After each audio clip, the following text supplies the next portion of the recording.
underneath the city of Paris lies the remains of over 6 million people. Hello and welcome to day 1 of Creepy History, where I cover chilling facts from the past during spooky season. And today, we're going to talk about the Paris Catacombs. In the center of Paris, a burial ground near the Notre-Dame-des-Bois became the city's main cemetery. However, in order to accommodate the demand for burial space over the course of centuries, the bones of the long dead would then be packed into the roofs and walls of Chanier galleries in order to make space. However, this was only a temporary solution. By the 18th century, the central burial ground was nearly 7 feet high, and in 1780, a basement wall next to the cemetery collapsed from the weight of the remains. The next solution was to move the dead underground. From 1785, the remains of the dead in Paris cemeteries were slowly moved by wagon covered in black cloth, all with the intention of moving the dead underground. This was done nightly, and to give you an idea of just how many human remains there were, it took them 2 years.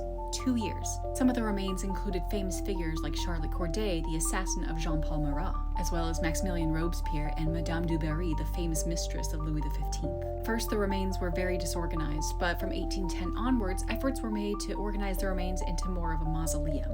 They also decorated the corridors of the mausoleum with various inscriptions and tablets, including this famous one here, which reads, "Arrête, c'est ici l'empire de la mort," or "Stop, you are entering the empire of the dead." The macabre nature of the catacombs has captivated people for centuries, so much so that in 1897 there was a secret concert held in the catacombs. This included songs like Dance Macabre and Chopin's Funeral March, which personally I would have loved to attend. That sounds like my kind of function. During World War II, the French resistance also established a headquarters in the tunnel of the catacombs during Nazi occupation. And while a lot of rumors spread about deaths within the catacombs, there's only been one officially confirmed death within the tunnels. He was a doorkeeper for the Val de Grace Hospital, and it was 11 years before his body was found within the catacombs. He was only identified by his coat buttons and by the hospital keyring. The theory behind his death is that while he was exploring the tunnels, his light went out, and therefore he was lost in the dark and left to starve to death. So what do you think? Are you brave enough to visit the catacombs?